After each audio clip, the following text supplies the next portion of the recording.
अस्सलाम वालेकुम। तो इस वीडियो से हम लोग अपनी डायरेक्शंस ऑफ लाइन को स्टार्ट करेंगे। पिछली वीडियो के अंदर हम लोगों ने सारे तरह के जो एंगल्स होते हैं, हॉरिजॉन्टल एंगल्स होते हैं, वो सब हम देख चुके हैं। ठीक है, तो हमारे पास एक डायरेक्शन ऑफ लाइन होती है। डायरेक्शन ऑफ लाइन का मतलब क्या है? वो हॉरिजॉन्टल एंगल, मतलब कि अगर एक लाइन है, इसकी हमें डायरेक्शन देखनी है, जैसे ये लाइन है, ठीक है, इसकी हमें डायरेक्शन देखनी है, तो हम क्या करेंगे कि यहाँ से एक इसका रेफरेंस ले लेंगे और वहाँ से कितना जो है एंगल हो कि उस लाइन की जो है डायरेक्शन पता चल जाए। ठीक है, तो ये हमारे पास क्या होती है, डायरेक्शन ऑफ लाइन कह रहे होते हैं इसे। अब ये जो है एंगल होता है, एंगल बीच का हमें पता होनी चाहिए, किसके दरमियान का? वो जो हमारे पास रेफरेंस मेरिडियन होता है, ठीक है, और उस लाइन के दरमियान का। ठीक है, अब हमारे पास दो तरह की डायरेक्शन होती है, एक होती है एज़िमुथ और एक होती है बेयरिंग। एज़िमुथ क्या होती है? एज़िमुथ में हमेशा याद रखें कि जो हमारा रेफरेंस होता है, ठीक है, जो रेफरेंस होता है वो हमेशा नॉर्थ होगा। हमेशा हम लोग रेफरेंस किसको लेते हैं? नॉर्थ को लेते हैं। ठीक है, और एक और चीज़ याद रखनी है कि जो हमारा इसमें एंगल होता है हमेशा वो क्लॉकवाइज होता है। जो एंगल होगा वो हमेशा क्लॉकवाइज होगा। नॉर्थ से क्लॉकवाइज एंगल हमारा एज़िमुथ कहलाता है। ठीक है, अब यहाँ पे हमने क्या किया है कि एक ए लाइन बना दी, बी लाइन बना दी, सी डी। ठीक है, इन चारों लाइन से हमें डायरेक्शन फाइंड करनी है। तो अगर हमें इनका एज़िमुथ पता चल जाए तो हमें सिंपल इनकी डायरेक्शन पता चल जाएगी। एज़िमुथ कैसे? हमने एक नॉर्थ रेफरेंस ले लिया और हमने क्या किया, ए लाइन। अब ये जो ए है ये कौन सी लाइन है? ओ ए है। ठीक है, ओ से स्टार्ट है, ओ ए है। ये वाली लाइन ओ बी है, ये वाली लाइन ओ सी है और ये वाली लाइन ओ डी है। तो हम इनका एज़िमुथ लिखेंगे। किस तरह से लिखेंगे? ये हमारे पास ओ ए का एज़िमुथ कितना है? 70 डिग्री हो गया। ओ बी का अगर हम देखें, नॉर्थ से एंगल देखें, मेजर कर लें सिंपल, ये 145 हो गया। ओ सी का देखें 235 हो गया और ओ डी का देखें तो वो 330 हो गया। ठीक है, इस तरह से हम लोग अपने एज़िमुथ जो है वो देख रहे होते हैं। अब एज़िमुथ भी हमारे पास दो तरह के होते हैं, एक होता है फॉरवर्ड एज़िमुथ और एक होता है बैकवर्ड एज़िमुथ। इन दोनों को हम कैलकुलेट कर सकते हैं प्लस माइनस 180 डिग्री करके। ठीक है, अब हमें कहाँ प्लस करना है, कहाँ माइनस करना है, ये सारी चीज़ें हम मज़ीद समझ लेते हैं। तो हमारे पास दो तरह के एज़िमुथ होते हैं, एक होता है फॉरवर्ड एज़िमुथ और एक होता है बैक एज़िमुथ।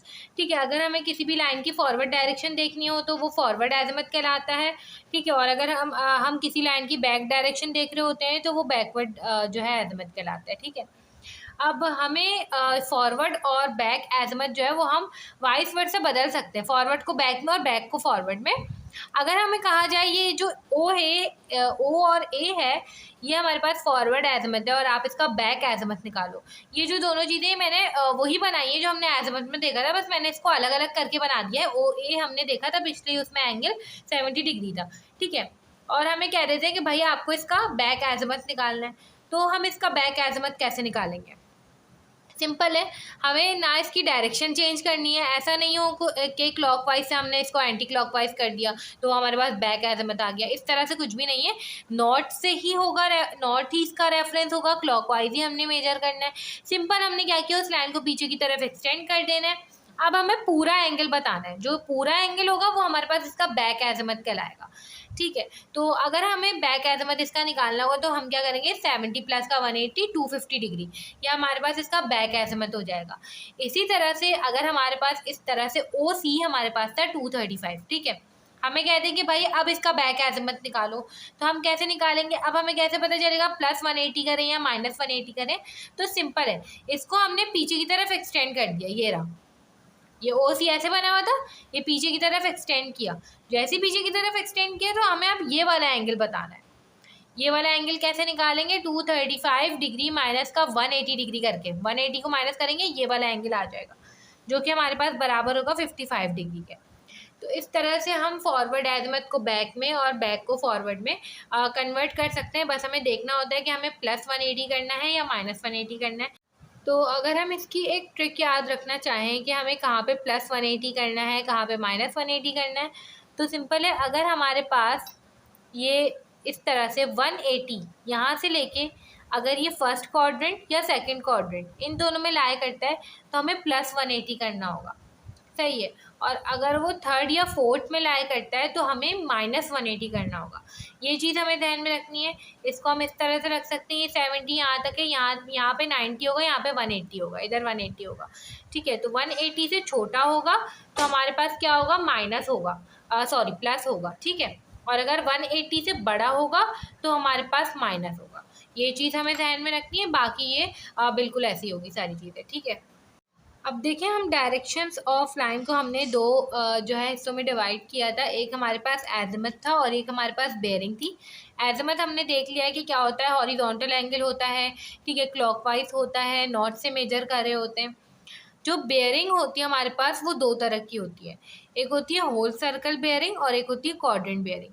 अब होल सर्कल बेयरिंग क्या होती है, सबसे पहले हम होल सर्कल बेयरिंग देख लेते हैं।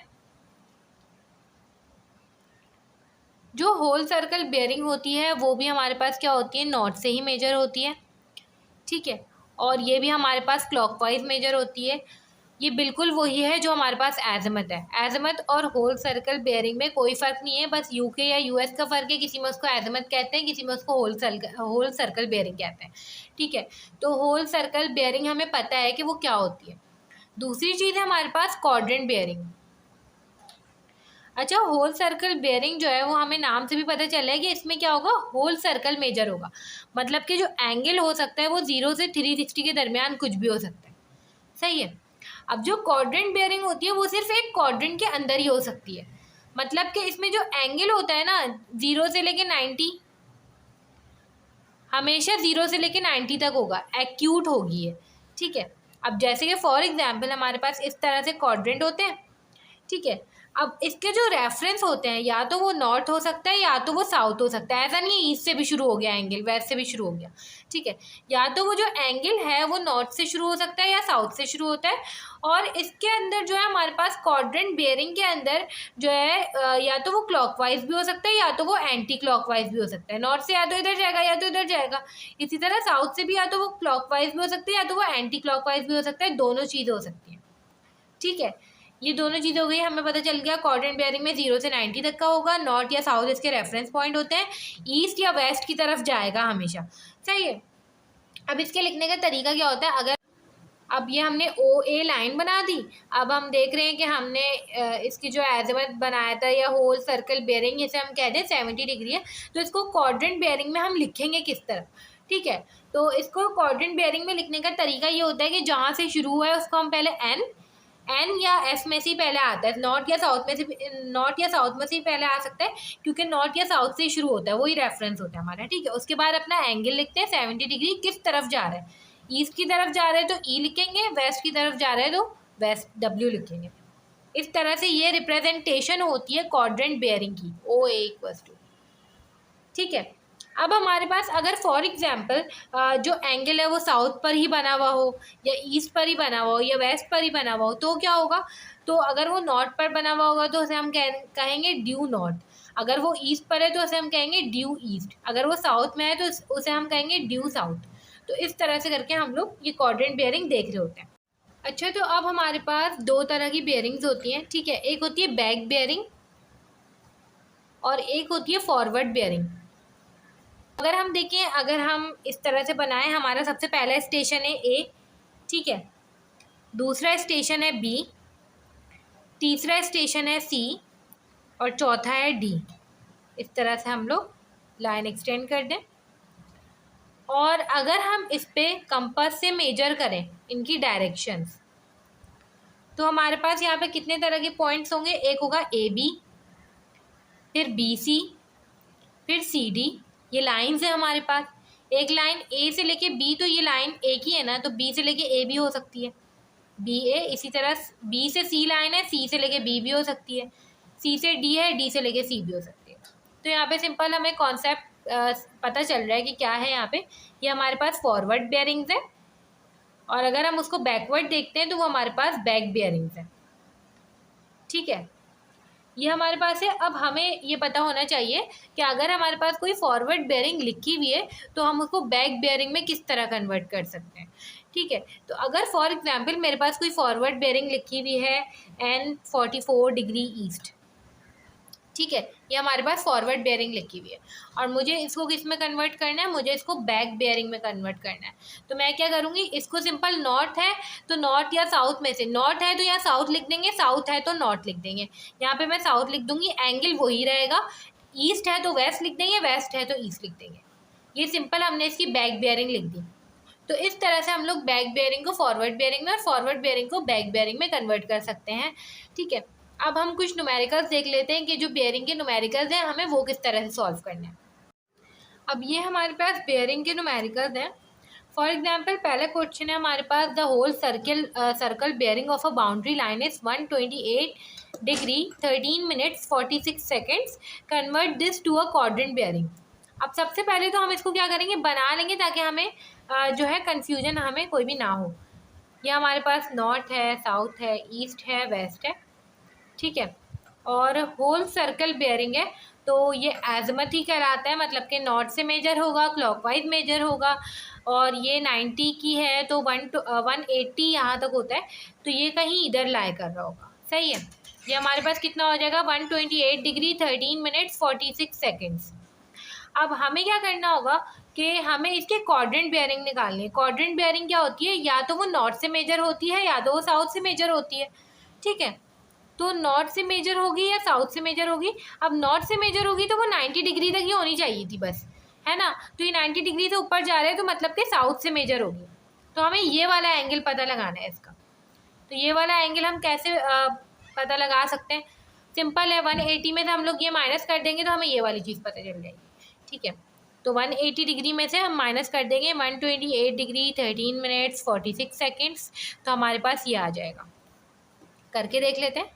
180 डिग्री जो है वो हमारे पास यहाँ से आता है, माइनस 128 डिग्री 13 मिनट्स, एक ही दफ़ा लगाते हैं, 46 सेकेंड्स। ठीक है, ये खुद ही इसको पता होता है कि बाद वाली वैल्यू मिनट्स है, उसके बाद वाली सेकेंड है। ये हमारे पास आ गया 51 डिग्री 46 मिनट्स 14 सेकेंड्स। अब हम इसको लिखेंगे किस तरह से, क्वाड्रेंट बेयरिंग है तो हम क्या लिखेंगे, साउथ से ईस्ट की तरफ है। ठीक है, और 51 डिग्री 46 मिनट्स 14 सेकेंड्स, तो ये हमारे पास इसका आंसर होगा। ठीक है, दूसरा जो क्वेश्चन है हमारे पास, इसमें हमें क्या कह रहे हैं, the first course of a boundary survey is written as north 37 minutes 37 degree 13 minutes west, what is equivalent whole circle bearing. अब यहाँ पे उल्टा है, यहाँ पे ये देख कर ही हमें पता चल जाना चाहिए ये क्वाड्रेंट बेयरिंग दी हुई है हमें, क्योंकि हम नॉर्थ से स्टार्ट हुआ है, वेस्ट पे ख़त्म हुआ है। ठीक है, इस तरह से रिप्रेजेंटेशन क्वाड्रेंट बेयरिंग की होती है। What is equivalent whole circle bearing, whole circle bearing क्या होगी इसकी, तो हम इसको भी बना के चेक कर लेते हैं। ये होगा नॉर्थ, ये होगा साउथ, ये हो गया हमारे पास ईस्ट और वेस्ट। ठीक है, ये वेस्ट। अब ये नॉर्थ से स्टार्ट हुआ है और वेस्ट तक गया है, 37 डिग्री 13 मिनट्स कुछ यहाँ पर आया होगा। हमें होल सर्कल बेयरिंग निकालनी है उसकी, तो होल सर्कल बेयरिंग यहाँ से क्लॉकवाइज ये पूरी होनी चाहिए। तो हम क्या करेंगे, सिंपल ये वाला एंगल हमें पता है, ये पूरा निकालना है, तो 360 में से माइनस कर देंगे इसको, 37 डिग्री 13 मिनट्स को करके चेक कर लेते। 360 डिग्री माइनस 37 डिग्री 13 मिनट्स, ये हमारे पास हो जाएगा 322 डिग्री 47 मिनट्स। तो ये हमारे पास होल सर्कल बेयरिंग आ गई। इस तरह से करके हमें बेयरिंग के न्यूमेरिकल्स को सॉल्व करना होता है। अब नेक्स्ट वीडियो के अंदर हम लोग जो मैग्नेटिक डिक्लाइनेशन है और जो हमारी लोकल एट्रैक्शन है, इन दोनों को समझेंगे और फिर इसके न्यूमेरिकल्स को देखेंगे।